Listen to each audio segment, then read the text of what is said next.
Hello everyone, my name's Chris. Hi, I'm Lynn Cork. Hi there, my name is Xander Watkins. I'm Hollis. Hello, my name is Hadley Blaylock. Hello everyone, and welcome to Turn-Based RPG. For those who aren't familiar, RPG stands for role-playing game, which is a type of game where you assume the role of a fictional character. In a turn-based RPG in particular, your character will take turns attacking and defending against enemies rather than attacking each other in real time. While our project was inspired by many classic turn-based RPGs such as the Final Fantasy series, it was important from the beginning that we make our games stand out from your average run-of-the-mill entry in such a large genre. To do so, we started by identifying a number of common flaws with games in the genre. For example, let's say you're playing a very average RPG.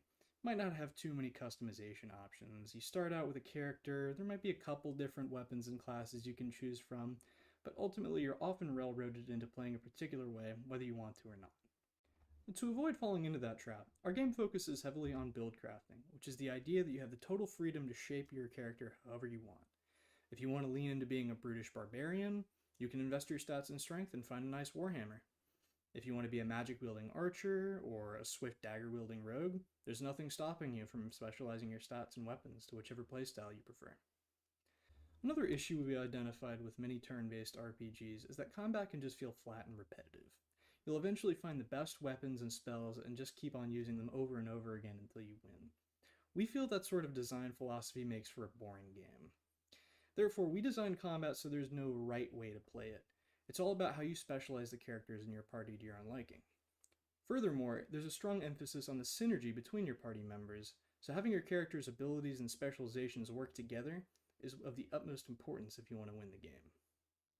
So, let's jump right into it. For technology used, we decided that it would be best to use GameMaker Studio 2 as our game development platform. Developed by Yo-Yo Games, GameMaker Studio 2 is a game engine that is popular among developers for its versatility and ease of use. Using its very own programming language, known as GML, which stands for Game Maker Language, we were able to program and design the game as well as create an executable for others to download.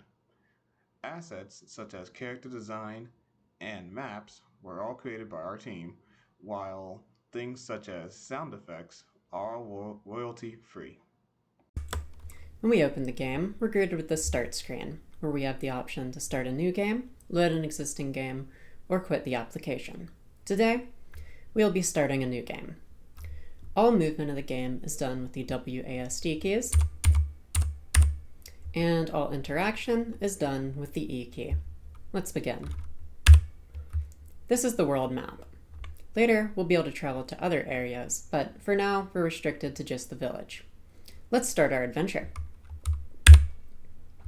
Now that we're here, let's see what that sign has to say.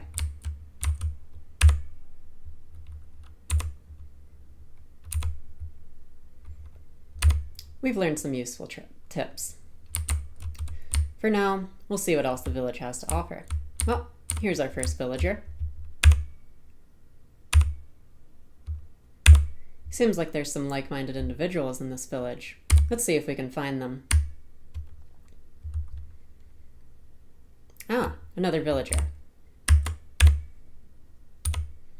Well, this building here must be the shop. Let's stock up for our journey.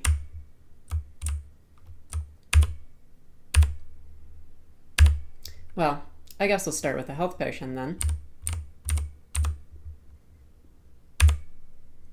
Let's see what else he has to offer.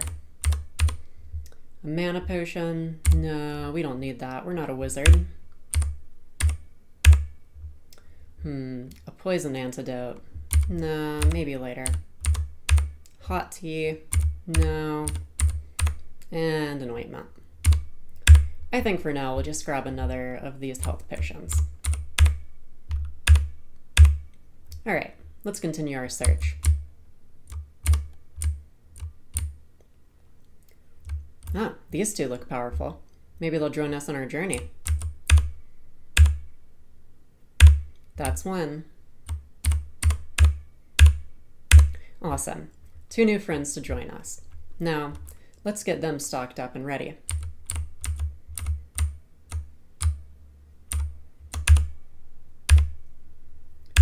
Seems like this is the magic shop. Let's get our new wizard friend something. A fireball. Ooh, ice spike. That sounds menacing. We'll grab that. Now let's see if we can find something for our other friend. Oh, wow. This blacksmith has a lot in stock. Let's see what he's got.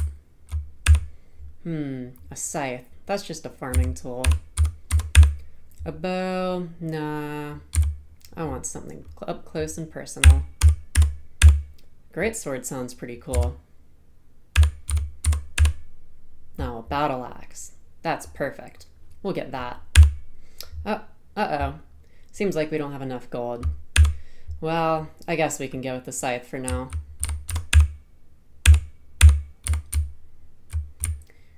Well, I think we're pretty well equipped now. Let's continue through this village and get on our way.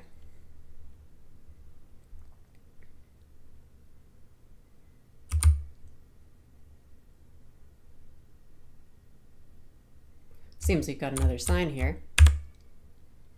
Huh, they set up these scarecrows for us to practice. Well, with all the shopping we just did and our 2 new companions, I don't think we need the practice. Let's get out into the wilderness and fight something. On to the plains. Well, that looks like our first enemy. Into battle. And so our battle begins. We'll start with our knight who has the highest speed stat. We'll alternate control between our party and the enemies until one of us wins. As you can see, I have a lot of options here, but I think I'll start with the typical physical attack. Cleave this first archer with my greatsword. Pretty solid damage. Our cleric just took a little bit of damage though, so I think now's a good time to use my first prayer. I'll heal and gain some of my HP back. I think I'm going to take revenge for my mercenary there as well. Let's go ahead and send Magic Knife at him. Unfortunately, he dodged that one though, so no dice. I think we can probably finish him off with this cool wizard here though. Send an ice spike his way. And just like that. Now we only have one enemy left, so it should be pretty easy to finish this guy off with just some physical attacks.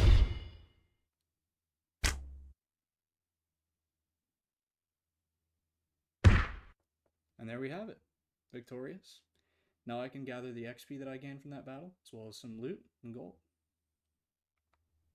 Now that the battle is over, I've decided I want to end the game for a little bit and pick up at a later time.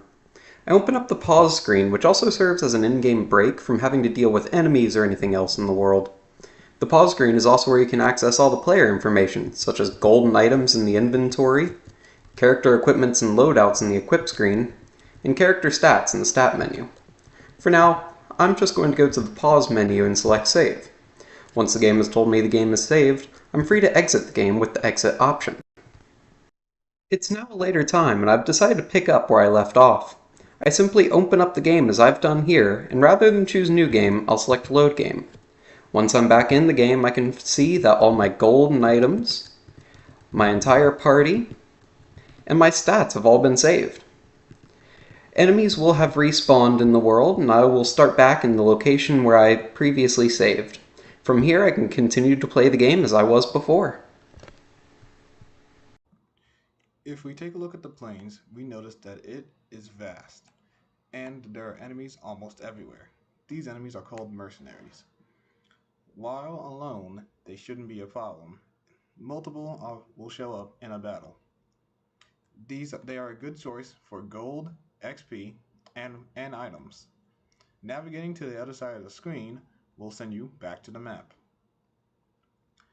If we go onto the forest, we have trees blocking APA but the path, so the only way to get through is to follow the path. In the forest, aside from the large trees, we have bandits, mercenaries, and wolves. The amount of enemies here will make it very difficult to navigate, but as long as the party is careful, it shouldn't be an issue. It is not recommended to try to navigate through this forest without a full party, as back-to-back battles could be dangerous.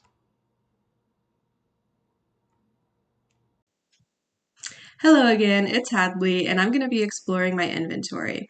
But first, I need to open the inventory. So to do that, I'm going to press P on the keyboard to open the pause menu, and then use the WASD keys to navigate over to the inventory tab, and press E to open the inventory. I can also use the WASD keys to navigate around my inventory. And it looks like I've got a bunch of cool items here in the inventory, but I can't remember what some of them are.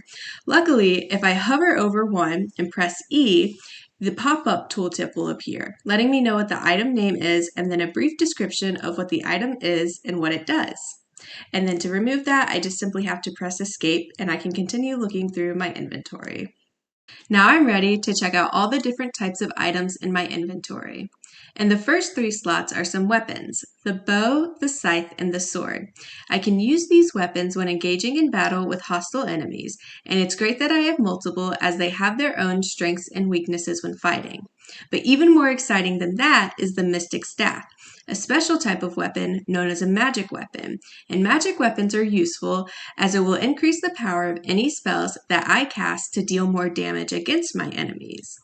And similar to the magic weapon, I also have a prayer scroll, which is a type of prayer book. This will increase the effectiveness of any of my prayers in battle, such as these prayers that I've got here. But I've got to be careful when casting prayers, as they could have a positive or negative effect on the target. If I was in battle, I would want to use the chill prayer against an enemy, as it would freeze them in place for multiple turns. But I would want to use the attack up prayer on either myself or a party ally to increase our attack damage on the enemy.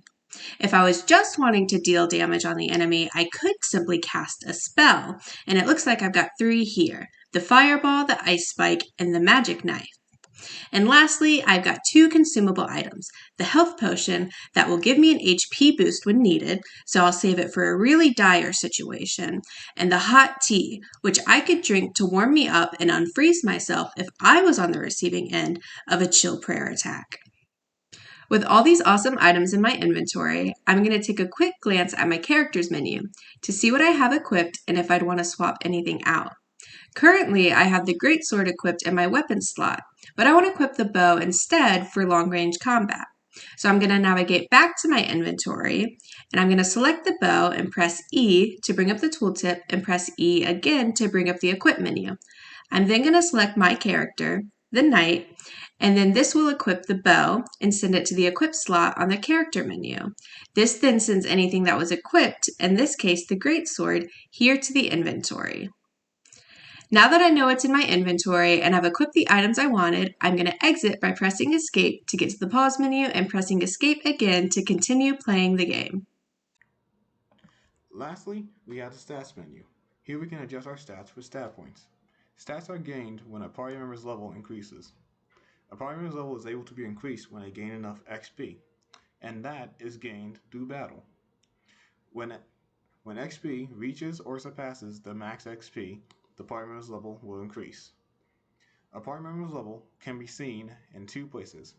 Here in the middle, where we have the name, the level, their current and max XP, and in the party selection over on the right, where we have the name, their level, a portrait of them, and the current and max HP. When a party member is selected, then stats are able to be adjusted. Each stat has its own description for what the stat does, and each value is different for each party member. Stat points are able to be adjusted at any time. So, if we want the cleric to have no agility, but we want him to have even more health, we can do that at any given moment in time. Seeing now he has almost double the HP he had a moment ago. Or we can take away some of that HP we just gave him and put it into strength and mana. Or even we can do his primary stat, which is his intelligence, and give him even more firepower with spells. We sincerely thank you for your time, and we hope you enjoy Turn-Based RPG by Turn-Based RPG.